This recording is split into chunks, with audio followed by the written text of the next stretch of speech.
All right, let's take a look at a few news stories.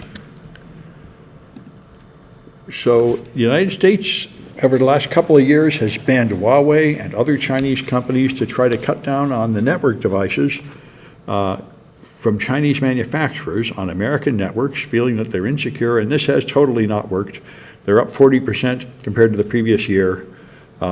Many Chinese gear, because their stuff is the cheapest. So, hopefully it's not on military networks and government networks, but certainly a lot of people are using it, so that's a thing to be aware of. So this is an attack I've spent a lot of time working with. You can steal cookies from a login, and then you can impersonate that person. And it's a pretty devastating attack because even changing your password will not invalidate the old cookie on most sites, and logging out won't. So once somebody steals your cookie, they're in there until you delete your account for a lot of services. But Chrome has a new feature to try to stop this.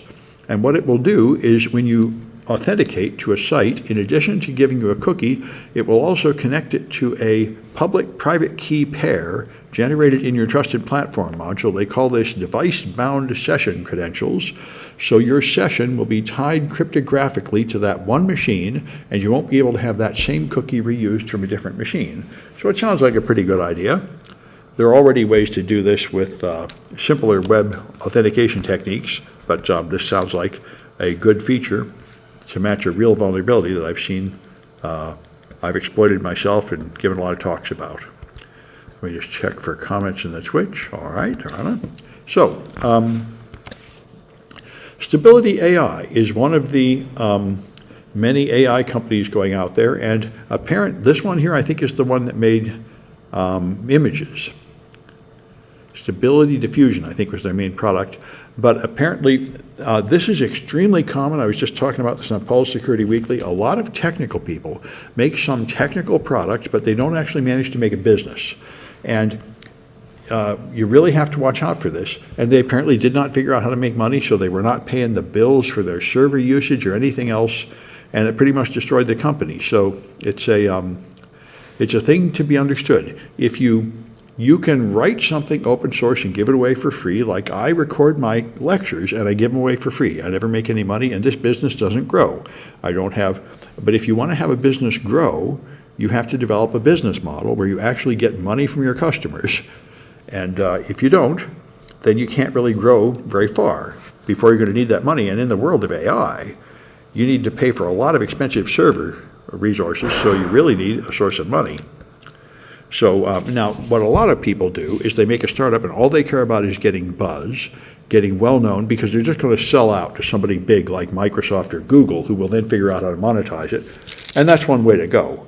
But if you don't plan to sell out to some other company, then you're going to have to actually figure out how to run a business. You're going to need like MBA people in your company, non-technical people who understand how to run a business. I mean, they might be technical too, but they're going to have real business skills, which a lot of technical people don't value as much as they should. So this is kind of amazing. SS7, Signaling System 7, is what's used to make ordinary phone calls on the phone network, and it has had terrible security flaws that have been known for more than 10 years. And for years I've heard phone phreakers using these and saying it's ridiculous, when are they going to fix it? And apparently now the FCC is finally going to try to do something about it. So the way it is now, it's vulnerable to snooping.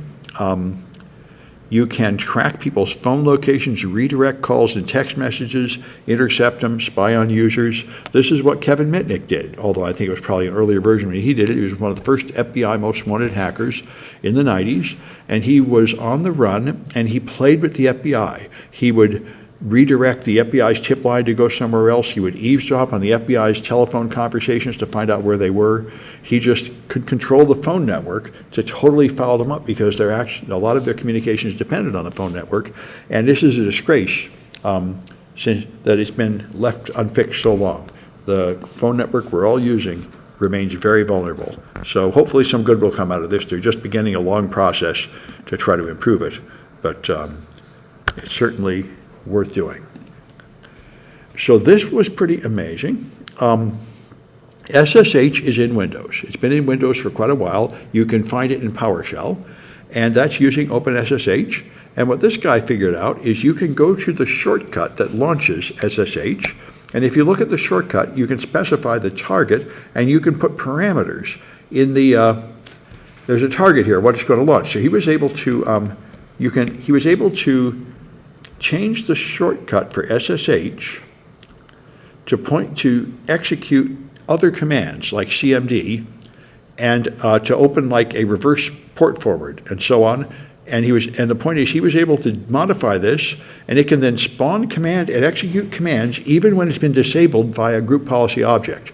So what this appears to imply is that when Microsoft added SSH to Windows, which they did a few years ago with Windows 10, they didn't correctly integrate it into their security system. Group policy objects are the Microsoft security objects that are used in Windows domains to limit what you can do. So if you go to a Windows machine in a corporation and you try to open Control Panel or something, it'll say Control Panel has been disabled by group policy. Your administrator has not given you that permission. But apparently they didn't incorporate SSH into it, so it can be used to perform forbidden activities. So that's interesting.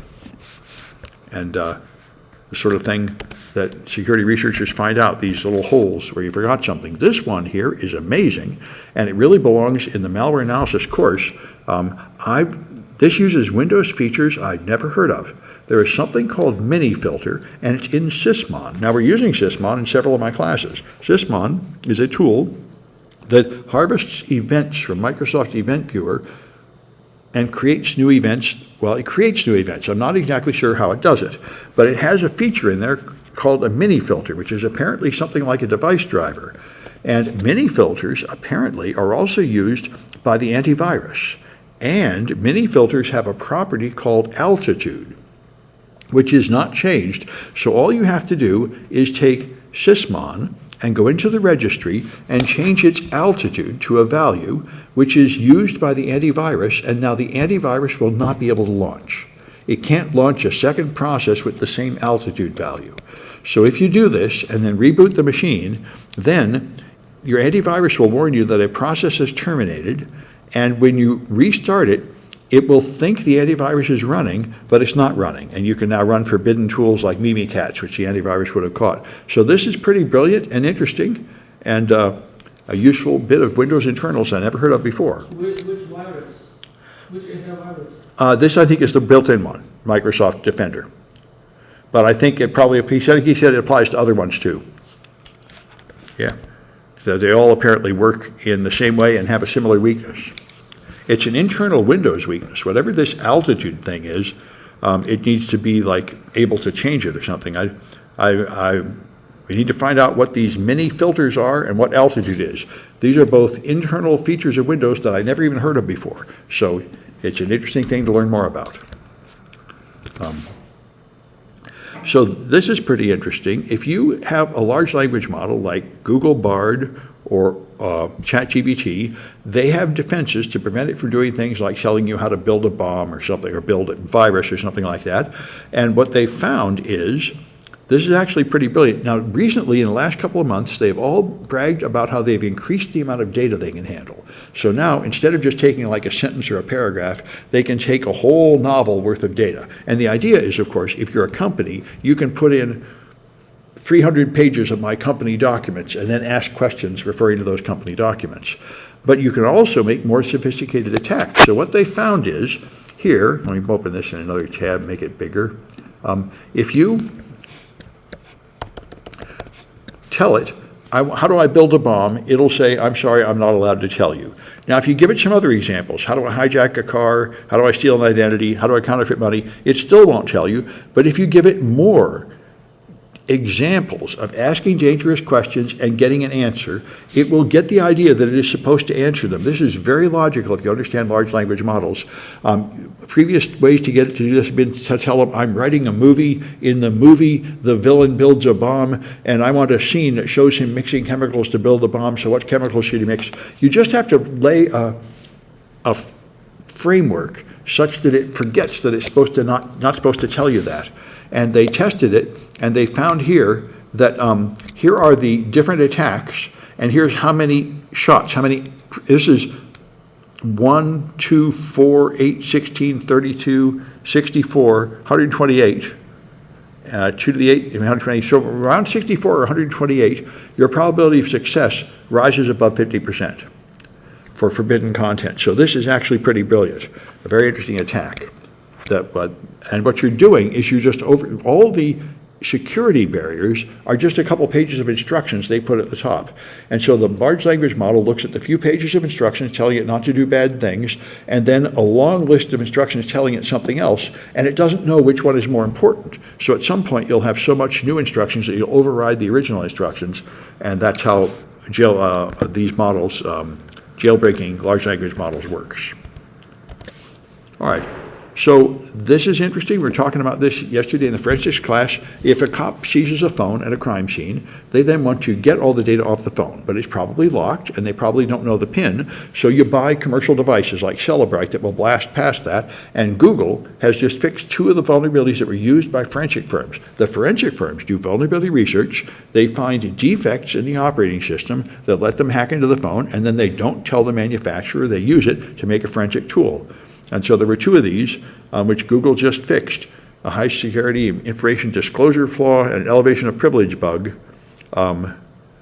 So anyway, that's what's happening. When you get one of those things, they're hacking into your phone using vulnerabilities. The Trigger AI that Trigger just put out. Trigger AI? Twitter, the X. Twitter. TripIt? Twitter. Twitter, the X, Elon Musk social network, Twitter. I don't know what you're saying. Twitter, the Elon Musk AI, the social network. An AI social network? Elon Musk. Elon Musk has a network? He has an AI, I know he does. The Twitter, he put out the new AI. Oh, a new AI. Okay, I knew he had one called X.AI. The AI can output how to make the bomb. Oh, yes, I've heard this, yes. I think that's X.AI. Yes, Elon made a AI specifically not to be woke. So it was not supposed to have much safety, and it doesn't, just like he doesn't think Twitter should. That's why Twitter's all full of misinformation and racial abuse and stuff. Elon Musk wants to have unfiltered stuff. Yeah. All right, so I'm going to stop this recording. If I can get to it. All right.